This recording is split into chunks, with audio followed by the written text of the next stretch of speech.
I earned my degree online at Arizona State University. I chose to get my degree at ASU because I knew that I'd get a quality education, they were recognized for excellence, and that I would be prepared for the workforce upon graduating. To be associated with ASU, both as a student and alum, it makes me extremely proud, and having experienced the program, I know now that I'm set up for success. Learn more at asuonline.asu.edu. The scene. A shopkeeper's dining area, sometime in the early 1770s. The war is on, but we wouldn't know it by this quiet hearth. We begin. My heart became chilled, like a cold meat cake. There was a reason, but how could I tell him? Raymond's letter suddenly seemed stilted and childish. I'd come to realize under John Reed's tutelage that I had grown much older and wiser. Raymond was just a childhood friend, and I was no longer a child. But there was more, and my heart, the cold meat cake, was bursting for being unable to say it. Well? He insisted. I don't know how to answer his last letter. Why? His brown eyes scrutinized me. I stammered it out. He's asked me to court me when he comes home, and I don't want it. He nodded, sipping his coffee. Why don't you want to? Well, goodness, I blushed. I feel a great distance between us, not because he's away, but because I've grown up so and there's no common bond with us anymore. Don't you want to marry someday, Jemima? Yes, sir, but not Raymond Moore. Who then? Have you someone in mind? Your mother tells me you languish about the house and stare at nothing. She thought you were smitten with Raymond. I did not know where to look. At my hands in my lap? Why wouldn't he stop staring at me? I worked my linen napkin between my fingers. Stop twisting your napkin in that distracting way and look at me. And scene. Powerful. Mary, with all that you have going on in your life, by way of explaining what just happened, what do you have sufficient space in your life for? Like, what do you have time for? I'll say this, at least for this episode, I have time enough for drums.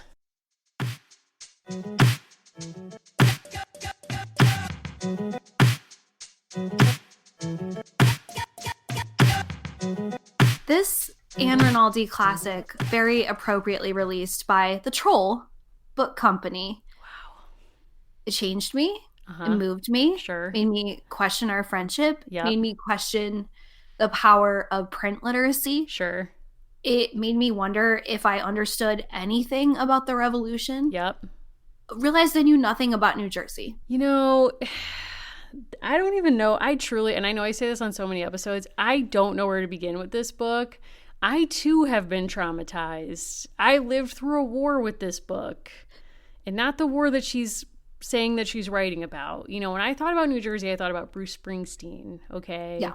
You know, I'm thinking about literary classics. I'm thinking even about George Washington and his Revolutionary War exploits. I did not think about a 50 Shades of Grey revolutionary style. Nope. So I want to give people some context for this. Ann Rinaldi wrote one of my favorite young adult books, which is A Break with Charity, about the Salem witch trials, which I dare say it will take a lot for me to revisit, because if it is in the same vein as this book, which leads with the tagline, Jem could never love a Tory. Watch out. She can. She can. Perhaps. I don't know that I ever want to revisit it. Like, she has trolled us with a troll book. That's definitely true. I mean, my notes for this book are insane, and they reflect the reading experience itself. And I should say, Allison, this is my second reading of this book in under a year. So I feel like we have to start this episode with me apologizing to you because just to take you back, it was in June. I was flying to Victoria, Canada for work training. I hate flying, but I had brought this book with me because Anna found this in her childhood bedroom, and I was like, oh man, Ann Rinaldi, she wrote so many of my childhood classics. Like, you know, the book you mentioned, the book we mentioned on an earlier episode that we thought was Felicity's backstory, but was actually an Ann Rinaldi book set in Boston during the Revolution. So I'm thinking to myself, this is going to be great. I hate to fly. I'm going to just immerse myself into an Ann Rinaldi book. And that's what I did, but little did I know that this experience would make me more freaked out than flying on an airplane. And I do apologize to the Canadian woman I was sitting next to because I was audibly gasping. I was giggling. And she was just trying to talk to me about her community all women empowering hockey team while buying overpriced crudité on the plane. Thanks, Air Canada. But I arrived and it was a harrowing trip. I finally get in touch with you because I was in another country and like trying to stay in touch with you. And you're like, oh, are you okay? Like, did you get there safe? This and that. And I was like, I don't have time to talk about that. I need to talk about Time Enough for Drums. Yeah. Like, I always have time for you. So I made time for this book. This honestly stretched my brain. It hurts you. It takes you to a place where you're like, do I even like history? Like, do I even care about this? I'm literally on Air Canada. I'm like, should I just stay in Canada? Like, was the revolution worth it if it was about this? Like, I was so freaked out. This book was named an ALA Best Book for Young Adults in the 80s. So, like, things were different. This book is the same age as you. Which of us aged better? Please be honest. You. Are you 100%. Sure? Yeah. We are told by the publisher that this book is set against the background of the Revolutionary War and that it's a powerful story of romance and survival. Sure. Maybe. Our protagonist is 15-year-old. You said Jemima. Jemima, I don't know. It could be anything at I'll this call point. her Jem from now on, as he does in the book. So she can't believe her rebel father, capital R, is allowing John Reed to tutor her. Not only is John a noted Tory, he's a bully as well. If this doesn't spell love, I don't know what does. And he rules her studies with a strict hand, then steps in and rules her life in the same way. If you're thinking of Mr. Grey, it's not Dorian. Jem rebels until she discovers a shocking and dangerous secret about John that drastically changes her feelings for him. Low-key, she finds out he's like a not loser Nathan Hale, and he's playing both sides. I think he's just a liar and a gaslighter. He 100% is a liar and a gaslighter, an abusive person who threatens corporal punishment with a casual nature that you know that he's followed through on it before the life of this book and likely will after. There's a lot to say and there's a lot of plot in this book. I don't expect you to read this with us, so I want to give you enough information that you can follow what we're talking about. But just know I've now read this book twice in 1 year and I can't follow it at all. My notes are insane. They look like I'm trying to catch a killer when really the person who's responsible is already in hand, and her name is Ann Rinaldi. Her name is Ann Rinaldi. That is going to be the name of my next book. Her name is Ann Rinaldi. Allison, I'm holding the book on top of my head. Like, I am at my wit's end with this. So if you think like this is a performance, like the first part of this was explicitly a performance. Sure. If our text messages about this book leaked, that can't happen. You had previously read this, and I was reading it kind of like under the gun, or as if I was also under, this tutor's like sharp eye, John Reed. I was reading it in an affluent suburb in what I thought was a very good coffee shop and turned out not to be. And a woman was describing her children's allergies, which seemed very important. I clocked it at 25 minutes. It was at least. And her friend listened patiently to this entire story, which both like went a lot of places and nowhere. And I was like, if this friend can take 25 minutes of just like pure dialogue about a child's allergies, I can read this book. Wow. Brave. But it was hard. It's both hard and it's kind of like watching a wreck happen in front of you where you're like, I should look away from this. I should put the book down. When I turned 30, I genuinely gave myself the gift of not having to finish books I didn't like, because before that I would pressure myself to finish everything that I started. I should have done that with this book, but again, I was on a plane, things were happening. This book, just to give you rough further information on the plot, we are following Jem's family through the revolution. Her brother serves. Her other brother is like non-existent. We'll get into him, but he also joins up with the Patriot cause. Her mom is writing secret essays in favor of the rebels to the Pennsylvania Gazette, which you think almost nothing of, except that later the dad is killed, because the British find out that she's been doing that. So they lure him into the woods and beat him to death and then leave him in his own his own shop in town. And then the mother loses it or does she, and has to go live with their Quaker neighbors, while Jem picks up the pieces with an enslaved woman named Lucy, who she doesn't really treat that well, but has stayed with the family. John Reed is in and out as a spy who she both hates and loves. She has a Quaker boyfriend. He dies. At the end of the book, I didn't even catch that. He died off camera, off screen. I did not catch Basically, Ann Rinaldi was like, I didn't really think this through plot-wise. So it starts off with he has a crush on her, but it's like a very innocent crush. This is Raymond the Quaker. And so he's joined up with her brother Dan's unit to go fight for the Patriot cause. They're leaving, and he comes over and he's like, I've always held you in the highest esteem, which is like, I guess, Revolutionary War era for like, hey girl.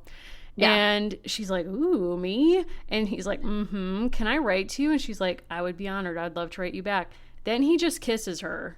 And she thinks no one can see, but people can see. So then he leaves, and she's writing to him. That's complicated.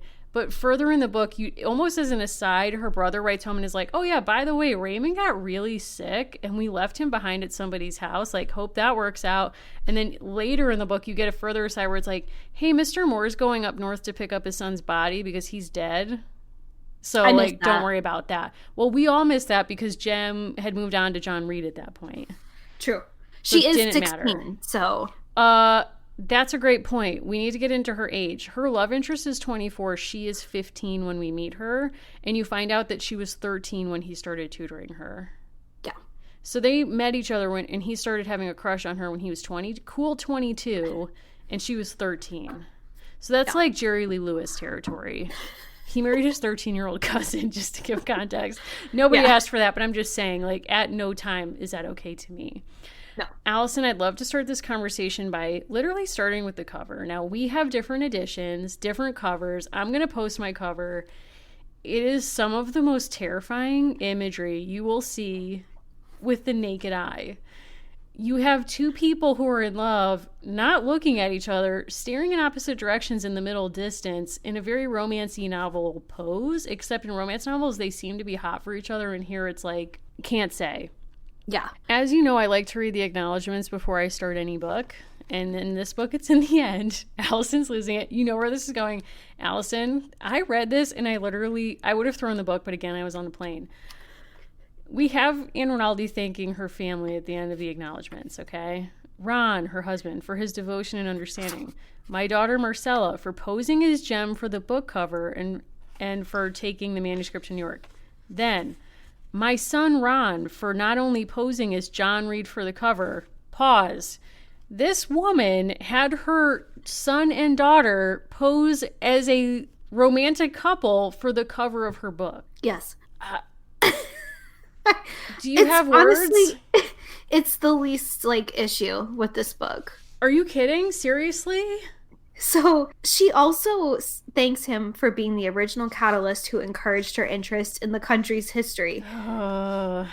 Do we thank Ron for that? Ron, I'm so sorry, Ron. I don't know what you're up against, what you've been up against. We also learned in that she did the Washington Crossing most years since 1976 at Washington Crossing State Park.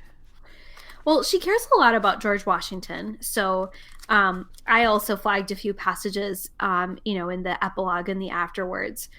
She writes about how important it is to her to sort of get George Washington right, because he does make an appearance in this. And John Reed, the tutor / lover, has I can't hear that word. It's even when Taylor Swift says it, I'm just sorry. Oh God, I want to throw up. Sorry. No, it's fine. So she did a lot of research to kind of situate this in Trenton, just as Valerie Tripp situated Felicity, whose story is shockingly similar. I'll just say that. True. True. If you are following along, which I don't recommend, page 243, I just loved this line. She talks about the Hessian campaign, and there's a lot to say about Hessians if we decide to go there. She says, I have been careful not to tamper with the character of George Washington or any other important historical figure. In doing research, I found that information about townspeople who stayed in Trenton is scarce. It took me 3 months of research to find personal papers of a family who stayed in Trenton at the time of the battle. This is fascinating. I think those 3 months were spent at a Harlequin office in 100%. Trenton, New Jersey. Whew. I think if we actually put a timeline together, that would actually sync up. Well, it's funny you say that because I became very curious of the backstory of Ann Rinaldi, born in 1934, still alive. Wow. Good for her. This is her story. I suspected it. Okay, so I gave a loose read to the Wikipedia because I know you like to do a rabbit hole on people. So Yeah. I figured you would be doing this vital research. So I just wanted some context during my second read. So I was like dipping in to the Wikipedia page.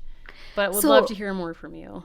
She's a Depression baby, and she's also a second wave in a lot of ways, and we can talk about what that means. So she had kind of a tough childhood because of her mother's death. We'll talk about that because the mother basically dies in this book. This is from an interview that she gave. Discouraged by her family from following her dreams, which included writing, she was not permitted to attend college after she finished high school. Instead, she became a secretary. There's a lot in here about the importance of writing and penmanship and men surveilling Jem's writings. The headline is, throughout her life, Ann Rinaldi was told no. When it was her time, Jem never accepts no. Next paragraph. Inspired by her son's interest in the Revolutionary War, she turned to historical fiction. Her first historical novel, Time Enough for Drums, was turned away. It's not funny. It's not funny. It's bad karma. Was turned away by 10 publishers, all of whom claimed that children wouldn't read history. But when the book was finally published in 1986, it became an ALA Best Book. Why does this matter? Ann Rinaldi beat the drum so that Pleasant Rowland could run. Should she have? No, and here's the thing. Ann Rinaldi beat the drum so that Pleasant could run. I mean, they're kind of coterminous. This is 1986. It's the same founding year of American Girl. So it's like she inspired really Val, if we're being honest here. She did. But then also, I really do think that we need to look out for whoever Stephanie, the author of Twilight series was. Hear me out. Because I actually do see a lot of parallels there. And then further with the woman who wrote the Twilight fanfic that became 50 Shades of Grey. Yes. P.D. James. Love that you have that ready to go. I think there's... She's like the actual bestseller of our lives. Truly. Romance novels are literally are the best-selling genre of books in 2020 and have been for many years. And I should say there's a really actually interesting book about romance fiction called Reading the Romance by Janice Radway. It's this amazing book where also in the 1980s she did this. She kind of appointed herself an anthropologist of sorts and went to an unnamed Midwestern town and joined a romance book club and was kind of like, I'm going to be like an observer. I'm going to see what's going on in your like group and see how this functions and why you guys like romance novels so much. And she's a very avowed feminist. So for her, this was like something that seemingly was not her oeuvre. And what she finds out from these women in their interviews is one of the main reasons they do it is to escape the day-to-day realities of their lives, which is probably why a lot of us read for fun. But the second reason was a lot of them said they loved learning about history through romance novels. To me, this is a romance novel that is miscategorized as a book for children. Like it's not for kids. This is not for kids. I'll say that. There's a lot going on here where I was reading this and I was like, dear God. I don't want to page Freud just yet, but please. Both Jem's father and tutor, there are scenes with both of them, but separately, where there is mention of the fact that they are known to carry around and potentially use a piece of birch as a switch to beat people. And in two separate instances, there's then like a further explanation that they've never had to use it, but they want everyone to know that they might. Correct. I ended up texting you and asking you, like, sorry, why does everyone want to beat Jem? Yes. Like she's slightly annoying, but it's like Felicity vibes. It's fine. Yeah, it's totally Felicity vibes. This person is just self-involved and not really thinking about the consequences of their actions, aka they're 15. Yeah. So, and even in that time when they really would have taken on the responsibilities of adulthood, it's slightly more noticeable, I guess, when somebody acts more childlike or selfish as they might think. But nonetheless, I mean, there's nothing, we can just get into this, but the opening scene of this book, is Jem learning how to shoot a rifle from her brother who's about to go off and serve with the Patriots, okay? Now, presumably he's doing this because he wants her to be able to defend herself, or she's curious. So he helps her. He doesn't make fun of her. He's taking it seriously. He teaches her how to do it, and she kind of remarks like, wow, like the force of it was surprising to me. From nowhere, this guy, John Reed, is watching them like a creep, and basically instead of announcing himself like, hey guys, I'm here, Jem, you were supposed to be with me for a tutoring session that you totally blew off to do this instead, your parents would be upset by that, he calls her a liar. Our first introduction to him is him noting for everyone that what we should know about her is that she lies. Her brother asks her, do you think you can remember all that you have to do to fire a musket? And she responds, or John Reed responds, how can she? She can't even remember to come for her lessons when her tutor is waiting for her. And Dan's like, I had no idea that she had an appointment with you, like, you know, whatever. And John Reed says, Jem lied, a practice she's been known to indulge in to get her own way. And then for the next 3 pages, we basically have him saying what a horrible person she is and that she's a liar. Lying shouldn't be too difficult for you. You're telling tales all the time. Like, he just like goes way over the top with kind of dumping on her. It seems to like the punishment way outpaces the crime. Yeah. So you're absolutely right. This continues for several pages. This is where I learned I had to get a fresh highlighter. Yeah.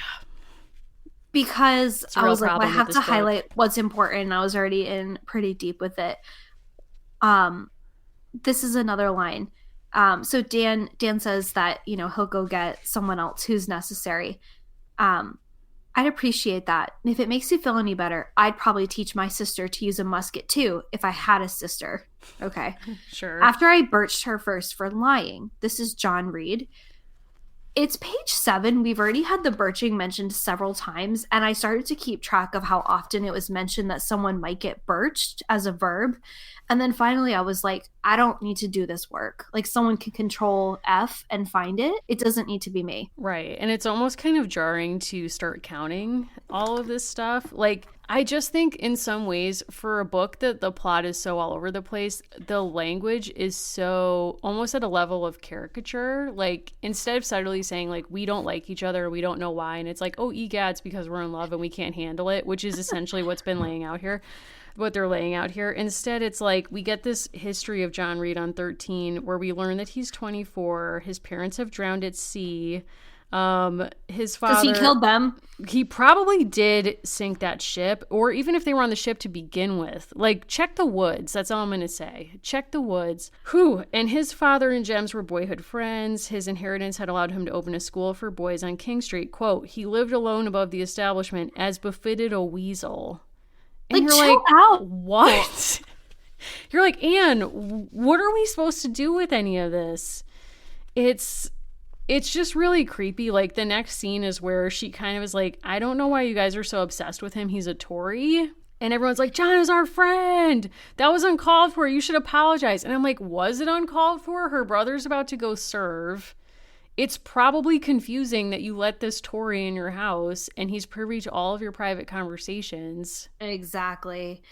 This family, you know, not unlike the Kirsten play that we performed, like, this family is all pretending like they're doing a good job keeping secrets from each other when everyone actually kind of knows the score on anyone else. The most shocking thing is that John makes it clear that he knows that Jem has kissed Raymond before he goes off to serve, despite being a Quaker, because consistency doesn't matter. Sorry, every time you say Raymond, I think you're talking about our my Raymond, cat. Your cat, my god cat. And I'm like, yeah. God, I'd love to see him dressed in a tricorner hat.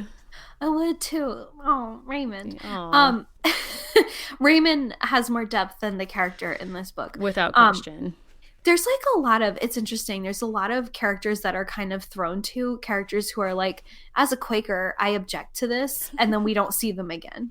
The Quakers kind of function in a fascinating way in this book because they're introduced in the beginning as the parents of Dan's love interest. And sort of, you think the conflict's going to be they're Quakers, her family or not. How are the Quakers going to accept a marriage between the two, especially when he's going off to fight and they don't believe in that? And then it's like, nope, we don't really care about that. We're moving right along. And they have a son named Raymond, who is the person that we're speaking of. And then you're like, oh, the conflict's going to be that he wants to fight and his parents won't agree to it. And they're basically like, well, he's told us that that's what his conscience has said. So like, we're actually fine with it. But we do get this weird moment when he comes over and hides in their barn to talk to Dan late at night. And he tells Jem to like inform Dan to come outside. And Dan's response is, this is the first time I've had a recruit hiding in our barn like a runaway slave. And that's the first of many discussions of slavery in this book that are completely out of pocket and inappropriate. I don't know if we're like fully prepared to go here yet, but when John ultimately decides that he needs to go serve in a different capacity, we learn that he's actually a spy. So he's not a Tory. He's actually fighting for the cause, but he's pretending to be a Tory to get intel to give to the Patriots. He eventually does leave Jem, who's figured out that she loves him, and they've kind of uttered these words. Their love language is literally communicating through fake. I can't. No, I know. It's so beyond inappropriate.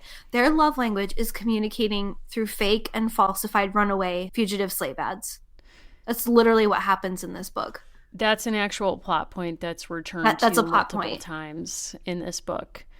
And you just have to wonder what Anne was possibly thinking with that. And also with her depiction, we should just jump into this, with her depiction of enslaved people. So Jem's family have two enslaved people, Cornelius and Lucy. And when we meet them on page 17, it's just a passing reference. And we get further information about them on page 26, which is the start of chapter 6. And basically, Anne kind of steps out of the narrative to let us know that Jem's parents aren't like the other girls who own enslaved people. They want to free. It's like they're not like them. Like, she just wants you to know they're not like them, okay? Like, they want to free Cornelius and Lucy. They're not like other people. They're not into it, okay? Like, and she lets us know, look, guys, it costs 200 pounds to set a slave free, direct quote. And they must be guaranteed an income of 20 pounds a year in earnings. But father was determined to do it. My parents had endless discussions about it. So it literally from the beginning of the chapter, we have to make clear that her parents aren't like the other slave owners. They're really cool about it, and they hope to liberate their enslaved people. But then immediately we have a scene where Jem corrects Lucy for calling her out for saying, like, Lucy's basically like, you can't be in bed still, you have to get out of bed. And she's like, no, I'm saying my prayers. And Lucy's like, that's definitely not what's happening right now. She's like, listen, direct quote, I'm going to tell mother you're slipping back into your careless ways of speaking if you tell her I was being blasphemous, Lucy. And it's like, what? So, I mean, part of like the problem and the potential absurdity of this is they do actually become free. Like, they do become legally free. Right. And it's very much a Gone with the Wind trajectory of, like, there are scenes where they can't fathom freedom. Mm-hmm. And it's just completely bizarre. And also, she does have characters in the story say, it's strange that everyone's talking about liberty and yet own slaves. Yes. But it's the Quakers. It's Mrs. Moore who says that, not any of the family members. And I also think something that's just really jarring to my eyes in 2020 is when you have a white author writing about enslaved people doing so with a dialect that feels minstrel-like. It is. Or full-on minstrel. And it's just really off-putting and just nails on a chalkboard. So then to have this line where Jem is saying, I'm going to police your speech to my mom, like kind of using a politics of respectability over her in a way where it's like, why are you like trying to negotiate with someone pretending they're your equal when in fact it's quite clear that she is the property of your family? And elsewhere there's this trope that's supposed to, I guess, make the family seem more likable in their relationship to enslaved people by saying, with Lucy in particular, like, you'd never think she was enslaved. She acts like she's everyone's boss, or like she acts like she runs the house. So it's like, it is Gone with the Wind vibes where it's like, okay, but you own her. And it's like a deeply upsetting and like deeply insulting thing of this woman thinks she has power, but it's actually like her complete misunderstanding of her place. Yes. And there are many instances where women in the book like have to be reminded in various ways that they are not powerful. Like there are passing references to the fact that the mother's letter writing to the Gazette is secret, but she does very public demonstrations of power by making homespun, right? She also like makes jam that is local with native plants as ways of kind of rejecting the empire. Like they stop drinking tea, all of these things. And the father talks about that as being completely pointless and ineffective, when actually like those kinds of acts done on a large scale really did have a big effect. Of course. And there is that diminishment of women's work throughout, and including her own father. When Jem overhears the grandfather, so her mother's father, speaking about revealing that she's writing these letters, he says, quote, all women are foolish, and encouraging his grandson to help to tell his daughter to stop doing that and what a threat that is. And in a weird way where it's like, I guess we're getting to a Freudian place, you have to wonder Ann Rinaldi creating a plot in which the woman bears the responsibility for the death of the father. And even as Jem so-called liberates her from that grief or that responsibility or that guilt at the end of the book. So again, this woman is writing letters. The British find out that she's the author. They lure her husband out to the woods and beat him to death and then leave his body in the store. Way over the top.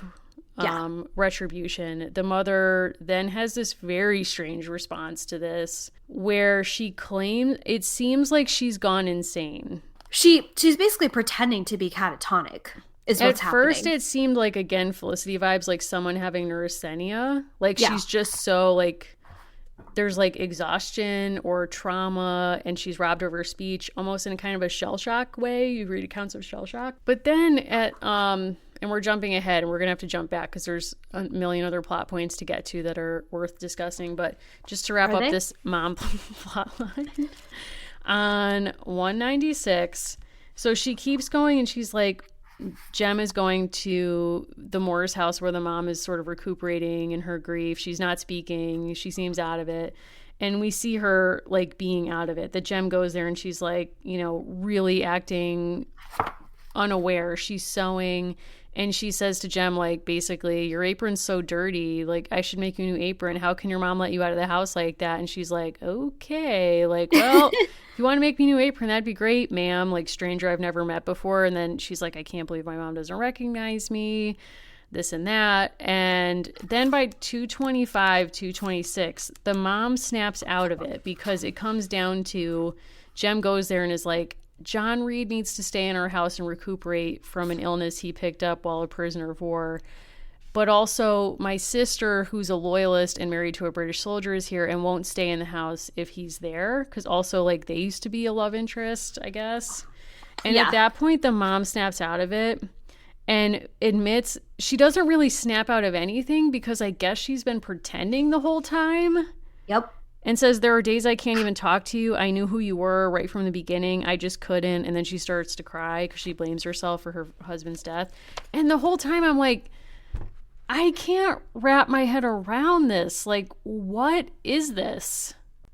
So I was having a hard time with that plotline, mostly because by this point, her older sister Rebecca is now exclusively going by Becky. Yes. I'm opening another seltzer. This is a shock. This has really hit you in a dark place. Page 202. It sounds terribly romantic, but no respectable young woman runs a shop alone. It just isn't proper. This is Rebecca speaking. There's a war on, Becky. How does that not change you? And, like, this interesting dynamic happens where in every sentence between Jem and her sister Rebecca, I'm not calling her Becky. She calls her Becky every single time. It was more than that, Becky. Like, she just keeps saying it, and they have a fight over drinking coffee versus tea. I also kind of had a hard time with, at the beginning, literally no one likes Jem. Like, the brother is teaching her a gun, I think with hopes that, like, something will go wrong. Wow, interesting. By page 180, basically every man has shown an interest in Jem. Mm-hmm. This is also the page where, just totally no context, another soldier who has come to their house makes Jem ask herself, but how could he be the enemy and be kind? Great existential question. He responds, I wanted you to know that our being on opposite sides doesn't preclude my having feelings for you. I find American girls have a spirit and honesty about them that is most refreshing. So my first note is she's now the it girl of New Jersey. Why? Yeah. Number 2, this is so Felicity where it's like, I know we literally don't believe in anything that's the same, but it doesn't matter. What do you mean? So if you remember back, there were so many passing references to Felicity making friendships, like not just across the aisle, but Felicity being friends with people who were actually diametrically opposed to everything she believed in. Right. And this is the same kind of language of like, it doesn't matter if you don't have any of the same values, convictions, principles. You can get along. It kind of is that same 80s, 90s, like false hope multiculturalism, which is like, we're all equal. Everyone's the same. Like, I don't see race, all of that kind of stuff that was running through the politics of the 80s and the 90s by mostly like liberal people who were like, you know, we talked about this with Felicity too, that there's this sort of idealism that's not rounded in any kind of reality about how power works or systems or, you know, the ways that, you know, race, gender, class, all those differences are constructed and have real meaning in real time. She kind of just brushes over all of it and is like, oh, yeah, I remember I didn't want to have John Reed in our house because I thought he was a Tory, but you are actually a British soldier and you've opened this conversation. You missed this part, Allison, by him saying basically, I'm not going to rape you. He was like, if you're worried about that, I'm not going to rape you. And she was like, ooh, like basically like not put off by that. I would have been terrified. And she still keeps talking to him. But to the end of that conversation, after the quote you said, she was like, I'm blushing. I'm feeling guilty because I feel like I'm cheating on John Reed because this man has taken an interest in me. He says he likes her. And she reflects back and is like, it took John Reed 2 years to say those words to me. And this man just said it. And it's like, girl, what are you doing? Because we're imagining the kind of dynamic that happens in like the Breakfast Club, but we're applying it to a very high stakes situation 240 years prior. It's like actually the stakes are very different. Also, Molly Ringwald would never have spoken to any of those people before or after detention. I'm just going to say that. Like, Ali Sheedy, they're not friends. No. It's just not happening. And in that way, like, these people she would never want to have a friendly conversation with that person. And she kind of has these crazy mood swings because she's really rude to the other British officer who comes in her house. Something I do love about this is like, she does have sort of like a mall culture, mercurial approach to the revolution where she's like, one day I'm on one side, one day I'm on another side. She's like, sometimes I shop at Abercrombie & Fitch. Sometimes I'm at the Limited too. When she hears the Declaration read aloud for the first time, she's also quarreling over the fact that she's still sort of like stringing Raymond along via letters. She also learns in like a shocking twist that her father has a half-brother who's an Indigenous man, which I promise we will get into. But all this like shocking family gossip and drama is stitched into her listening to the Declaration for the first time. And then a line that genuinely changed me as a person, page 121. Why wasn't I feeling the surge of joy that went through the crowd like electricity through Ben Franklin's kite? The applause was deafening, that they are absolved from all allegiance to the British crown. The exact next line. I'll see you later, Betsy. Where are they going? I have something to attend to. Like this book changed me. Like reading this in public, I think the people at this coffee shop thought I was just like a bad student of some kind because I was texting constantly and like taking pictures. And I wanted to be like, you don't understand. This is for my adult ladies podcast. Right. We're adults. We're historians. We're professionals. And yet here I am genuinely reading through 50 Shades of Grey on Amazon's preview because I'm dying to know if this seems similar. And I do believe that it is. And why is her uncle so close to her age? Are we talking about Broken Canoe? I don't know what else I want to talk about. The Broken Canoe of it all. So the aforementioned Betsy, also not listening at all to the Declaration, despite the fact that, quote, the crowd could hardly be contained. Betsy is like, hey, I added the hey. Does thee see the fat man in the powdered wig? Next to him is thy grandfather.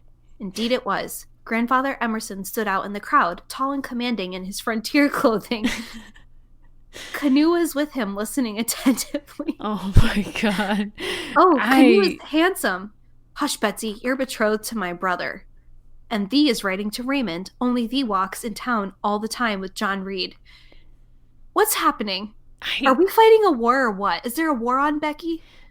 Becky has no time for anything that's not 100% real, which is like, Becky is that person who's like, listen, I understand that the war in Iraq is ongoing in Afghanistan and we're living in a time when capitalism is killing the planet. However, the only matters of the day on which I'm qualified or interested to speak are what's appearing in Us Weekly as of this moment. And she's editing that for herself at all times. So that's kind of her world. That's where she lives. That's it. Yeah. So I kind of understand that, but it's like, what's going on with Jem is that she presents as someone who's like, I don't care about gossip. I'm not like Becky, okay? I'm a patriot. I care about my country. I am going to walk away while the Declaration of Independence is being read because I've had a thought about Ben Franklin's kite, and I feel like that's enough for me. Like, I think I got it. But we get this scene where, what's her name, is like, Betsy's like, hey, isn't that your uncle? And she's like, excuse me. But okay, so there's a young man quote known as Broken Canoe. Now, this is not good. I just want to say that the presentation we're getting here, the presentation of Indigenous people, not okay. I'm trying to find that scene. Hold on one second. If you're not following this, please know that we're not either. It's the book. It's the book. It's really not us here. We learned some shocking information and we're asked to put together a timeline. And whether it's fair that that's put on us, I'm not sure. But basically everyone has been giving Jem and her family signals that this man is her father's half-brother. And it takes the Quaker in town saying, I've heard so many stories about Canoe that like, would make him my uncle. And I just love her response. I had never thought of Canoe that way. Who do you think he is? Hanging out with your grandpa all the time. And it absolutely makes no sense. So, okay, I found this quote. It's on page 60. Father was always friendly to Canoe, but Canoe never visited our house and hardly ever came to town. Doesn't sound that friendly. I never held with gossip. All I knew was that grandfather's first wife had died when my father was a boy in 1745 and that Canoe was 27. But us not knowing exactly what year this is set in yet, it doesn't mean anything. I'm guessing we're in 1776. So. But then also the next line, I figured that what grandfather did with any woman in Canada after his wife died was his business. Oh my God. He still made trips to Canada every so often and traveled among the Indians. He had their respect and was invited to all their treaty-making assemblies. He never scolded me for being unladylike. This is also very much vibes of Grandfather from Felicity, where it's like, well, Grandpa doesn't tell me what to do. And it's like, okay, Grandpa also dresses as if he thinks he is part of Indigenous culture. He's sure not. He is that book playing Indian as a person. Yeah. And, you know, for those who haven't read the book, it basically makes the point that by white people, quote, playing Indian, it teaches and reaffirms the power structures between white people and Indigenous people. And by Grandpa doing this and also not acknowledging Broken Canoe as whatever he is to him, which it does seem like it's his son. Yeah, it's his son for sure. It's his son for sure. But because he doesn't publicly claim him, he allows for him to be the source of speculation and derision because Jem's sister, who's a Tory, will not be in the same house with him, like freaks out. Jem invites him home to dinner when he does something nice for her, and Rebecca is like, can I see you in the next room for a second? And pulls him aside, and she's like, he's got to go right now. Goodbye.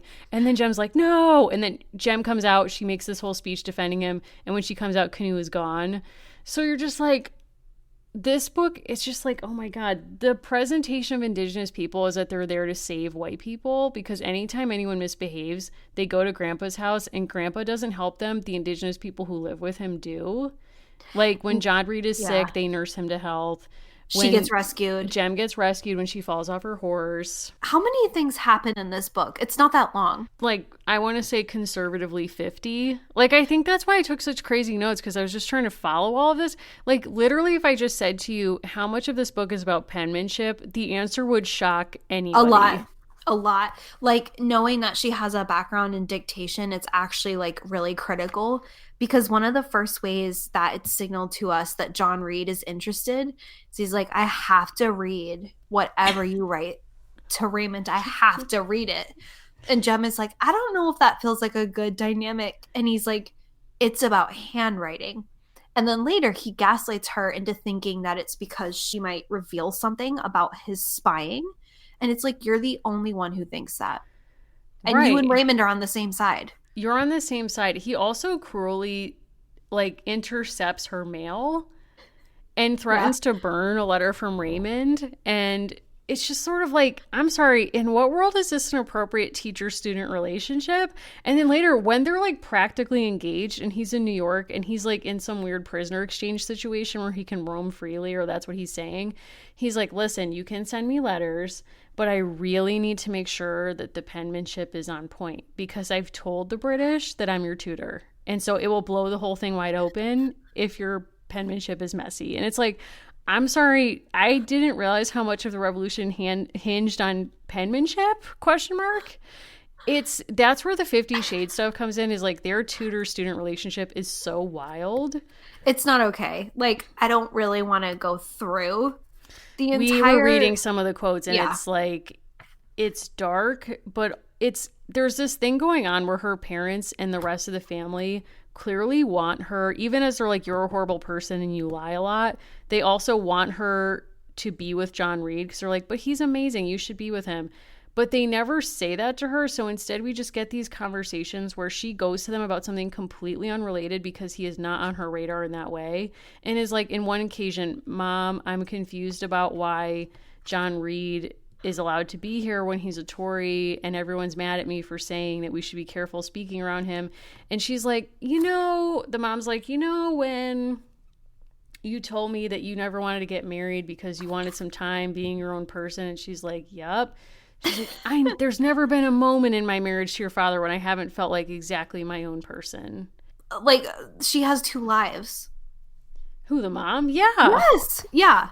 There's also a conversation where they talk about, writing to Raymond, and there's kind of an argument, and this is what Jemima gets told.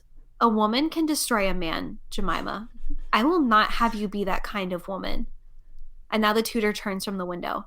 Now you know the consequences of giving your kisses so freely. He took them for more than you attended. The tears spilled from my eyes, down my face, onto my hands and my lap. That's like a lot. Stop that silly crying. It will get you nowhere.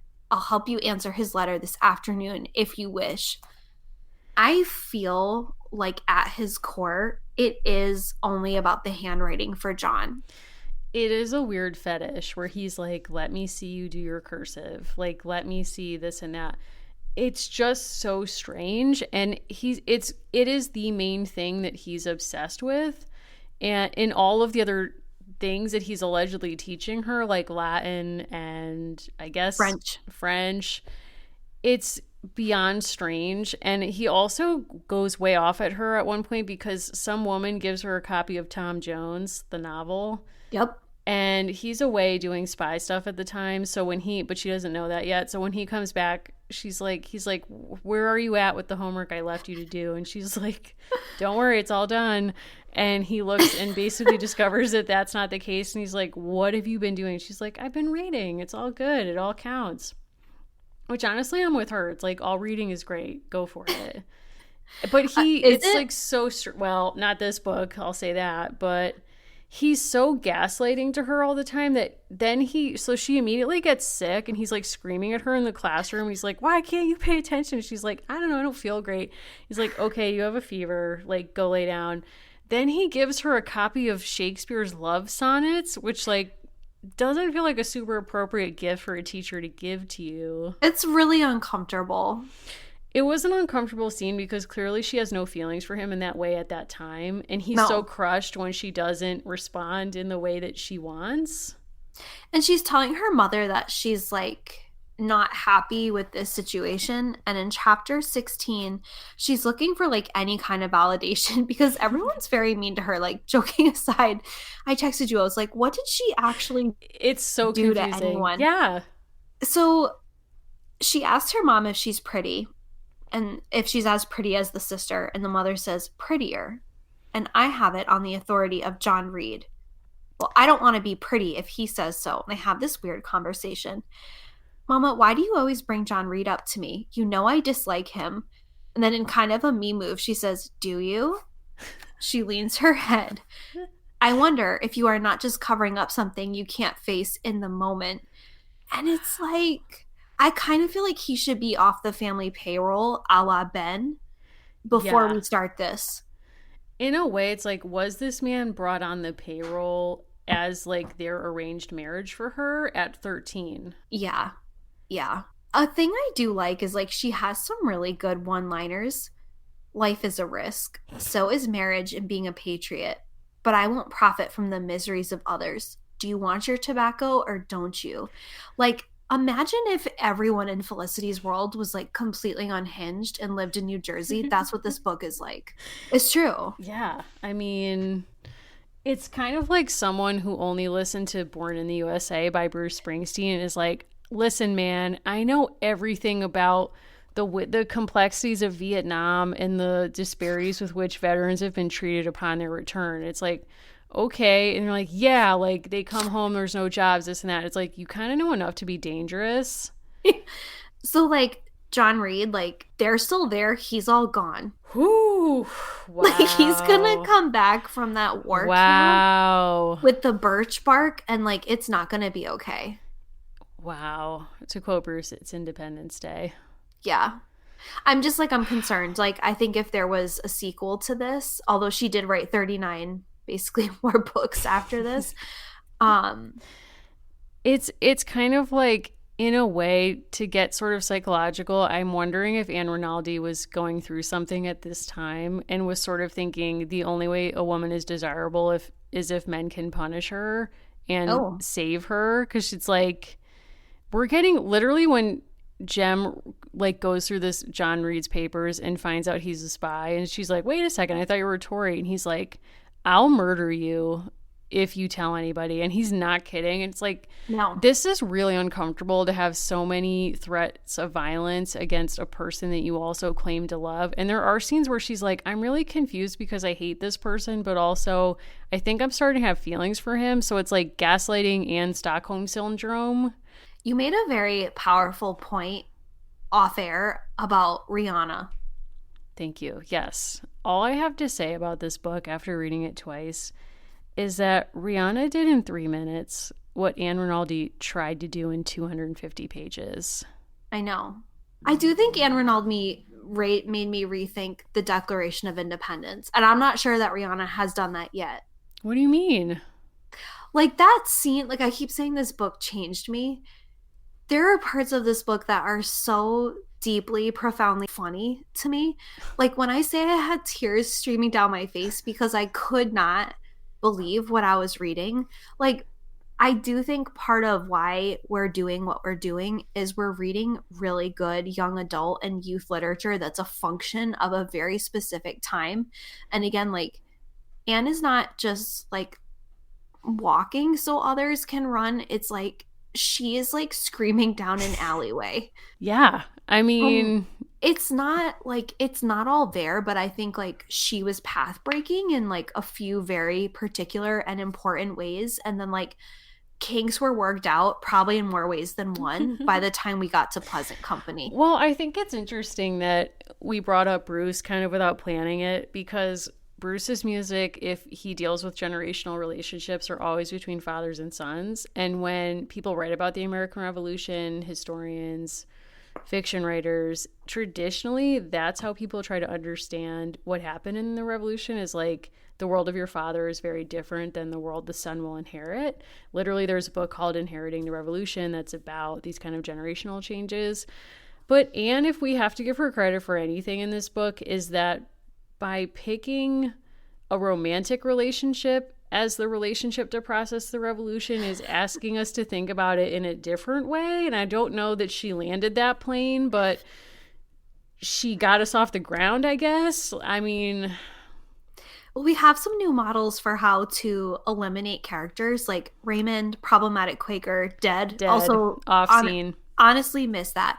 The mother, catatonic. The father, brutally murdered. Like, do not get in this woman's way. Don't do it. If she gets to a point, I think she made her outline and was like, ooh, like she looks at the curve and she's like, whoo boy, well, I know that I want Jem to get the store and John Reed is going to be her husband. So in order for her to get the store, I got to get dad out of the way. And if for her to get the store, I also have to get the younger son out of the way because it would make sense that he would get the store before her. So he's gone. He's literally eliminated in one sentence. Like he died at Yorktown by, you know, everyone, the mom is like crazy, but not. So she can survive and come back once Jem has sort of like reset things. But I think she was like, oh boy, I didn't realize I put myself in this pickle. Like I see her writing down and just starting writing this book. Like no outline, just going for it.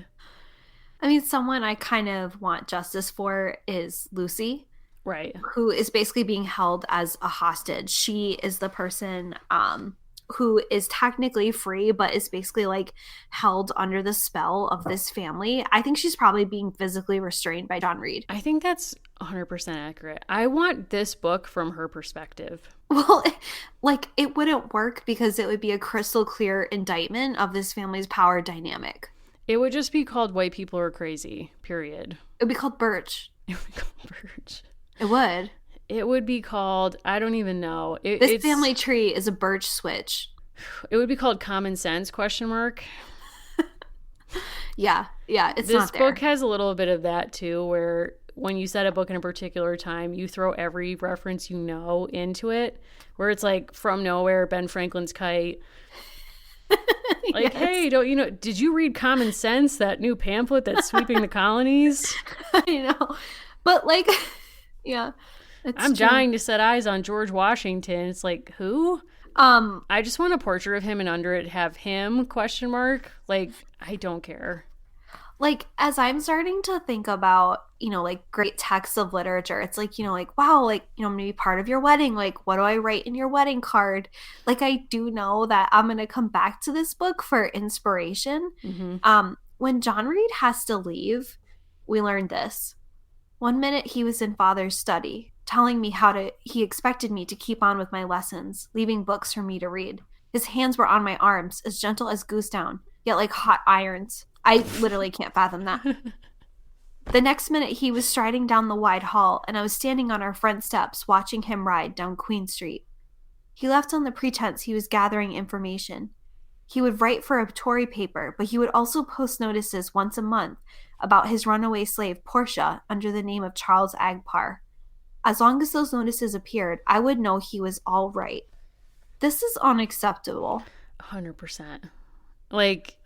But this is the key part, and this is where I wrote the note, who is this book written for? I stood watching him go, thinking my heart would break. But it didn't. It had to stay whole, for there were too many other things yet to come that would break it. Nothing, like, no. Like, the worst has already occurred. You don't know this. Everything bad has happened, Mom, to quote Janelle. Nothing else worse can happen, Nothing else worse can happen, Mom, to quote Janelle and Teen Mom. But also, it's like, there's a piece of this book where you can tell that she's holding, like, in a book about restraint and punishment as a form of love, this woman is holding herself back because there are so many scenes where it's clear, if this were a romance novel, we'd go right into a sex scene. Yeah. And then she, like, her editor probably wrote, like, giant X marks and was like, remember you're a children's author? And she was like, ooh, okay, taking a beat there. Because when he comes in, John Reed, like, appears for the 50th time after being away, and he picks her up and kisses her, and then it's like, and he slammed the door shut with his foot, and you're like, okay, like, you can see that she's sort of like winding up to something, and then it's like, I'm gonna end the chapter here because my editor has said I'm legally not allowed to say anything else. And it's like, why don't you just go for a romance novel? Like, I actually dream bigger dreams for her, or different dreams. It's like, do a romance novel, for the love of God. Like, don't do this halfway, because this is just disturbing and will haunt my dreams. Like, I'm just I gonna- I don't need to know. quote this mycentraljersey.com story. Oh, God. Ann Rinaldi was told no. Throughout her life, Ann Rinaldi was told no. But did she take no for an answer? No. She said, guess what I have time enough for? Drums, birch switches, Sure. readings of the Declaration, Yep. portraits of my children as lovers. Guess what she didn't have time for? Allison, No. that will haunt my dreams. I know. I kept thinking, I was like, this is 50 Shades of no way. Absolutely no way. And it's also weird that John Reed gives her, he has a portrait of himself made and put in a locket for her well before she has any feelings for him at all. He's like, I just have this ready to go for you just in case. It'd be like the modern day equivalent of I take a selfie where I like, you know, get the filters going. I look really amazing. And then it's like, hey, Anna, like, I know you have no interest in me, but now that you seem sort of borderline interested in being in the same room with me, like, here's a little selfie to remember me by. She'd be like, what the hell is this? Like, it's so weird. It's such an ego trip. It's like, I know that was based on historic things that, you know, obviously portraiture and, you know, those personal images people exchanged to each other in that time is of its time, but it plays out strangely in this book. Well, after he's eliminated his parents from the scene, and he probably also murdered her father, I would just guess. Because guess what? We never get an investigation. No. Like, and people who report the crime to her know way too many details for having allegedly not been present, where they're like, oh, you thought it was the Hessians that lured your dad to the woods. No. It was the British, and they beat him senselessly and then pinned copies of those letters to the editor to his body and put it in the shop. And it's like, I'm sorry, and where were you when this took place? It's like a very detailed forensic investigation. Where basically the Quaker was like, we all know fingerprint evidence is like based on nothing and blood testing, so you're just gonna have to take my word for it at a certain point. Now, I don't know if this is like too far afield, but I think it's perfect. One of our very dear listeners sent us McSweeney's, which is the Babysitters Club characters ranked in the order of how likely they are to start a true crime podcast that preys on white women's fears and props up the prison industrial complex. Guess who's number one? It's really good. Originals? Yeah. Claudia? Nope.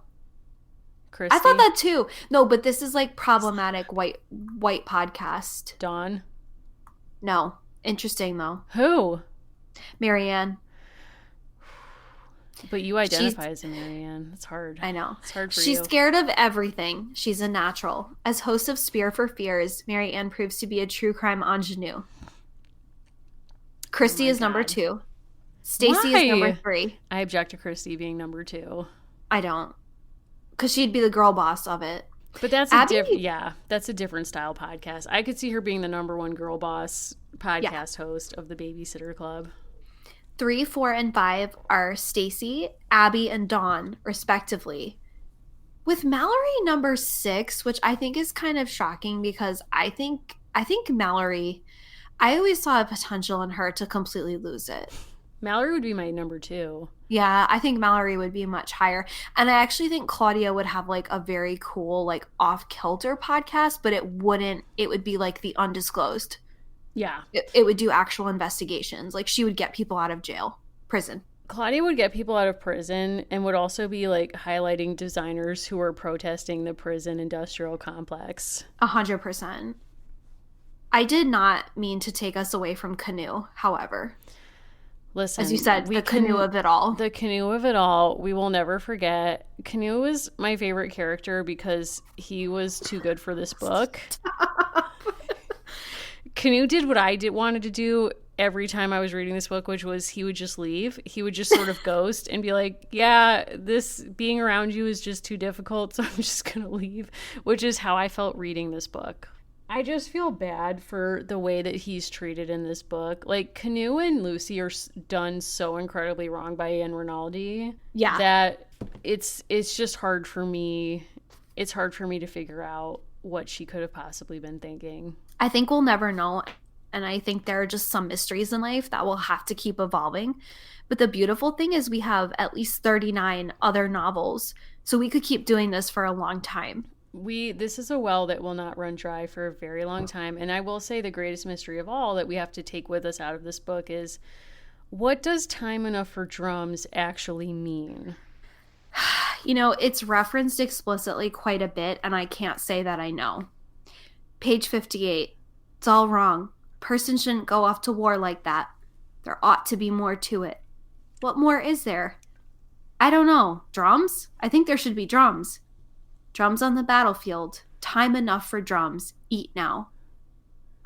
I would like to say that's like Kerouac style performance art I found on a subway toilet. Sure. It's page 58 of this book. Yeah. And it is definitely one of those books where she goes out of her way to mention the title 4 or 5 times. So she clearly came up with this title and was like, I gotta fit it in there somehow. And then, you know, it will make more sense the more I have people say it. And actually the opposite is true. I mean, I'm really glad that I read it because I'm happy for the experience. I hope I entertained the people who watched me read it. I'm not really sure. It changed me. Listen, you're a different person now. They got to watch a transformation happen. And they did. What a gift that is. And I just want to send a shout out to Ron Jr. and Marcella, wherever you are today. I did Google Ron Rinaldi Jr. and there is a photographer who claims credit for inventing a 3/4 headshot. So I don't know if that's you, Ron, but I just hope you're okay. That's all I need to say. Like, I hope you lived through that. I hope you could find yourself at the end of it. And, you know, that's it. I would say, like, the main thing that I'm grateful for with this is thank you so very much to everyone who supports us on this. Like, the fact that so many Shiros were counting on me to read this piece of literature is what kept me going. Yes. Yes. It's a gift in our lives, even though it will haunt our dreams probably for some time. So, you know, if you have other Ann Rinaldi books that you want us to push towards the top of our list, please let us know. Okay. Well, we're going to take a healthy breather on Ann because, listen, I feel like she's done me wrong. And I do like that we did this episode behind the safety of a Patreon because, you know, I haven't consulted my lawyer about this. You know, I've certainly flagged things we've said about Val in the hopes that we're not being hunted down as we speak. And as you pointed, Ann is still with us. So it's like, I don't know what the legal ramifications are. I don't either. And I really am so grateful that so many of you have jumped right on board. And I know that we both have podcasts that we love, that we are Patreon supporters of, and that it really is a very special thing to be able to have that two-way relationship with both a creator and then as a listener. And so we really are very grateful. Definitely. We love hearing from you. So please, if you are brave enough to read Time Enough for Drums, or you just are willing to just form opinions off of the very crude summary we've offered on this episode, please don't hesitate to get in touch with us with your hot takes. Now, Allison, where can people find you? People can find me at Allison Horrocks, and that is true for both Twitter and Instagram. Excellent. And you can find me on Twitter at Mary Mahoney123 and on Instagram at Mimi Mahoney. We would love if you would follow the show, American Girls Podcast, on Instagram, and you can give us a follow on Twitter at @agirlspod. We love when you tag us in threads and send us your messages, and particularly if you have an Ann Rinaldi connection, we definitely have time for that. We need to know as much as humanly possible about an Ann Rinaldi backstory, connections, explanations, whatever you got, we're listening. Yeah, we have time. Could you love a Tory? It would be difficult. But I would. You know what? Probably. I'd love to go to Canada and just be like, you know what? That happened. We're all moving on. It's fine. Well, it's like Megxit. Wow. With so many options, why choose Arizona State University? For me, the only online option was ASU because of the quality. Their faculty was really involved with their students and care about your personal journey. The dedication to my personal development from my professors, that's been extremely valuable to me. Earn your degree from the nation's most innovative university. Online. That's a degree better. Explore more than 350 plus undergraduate, graduate, and certificate programs at asuonline.asu.edu.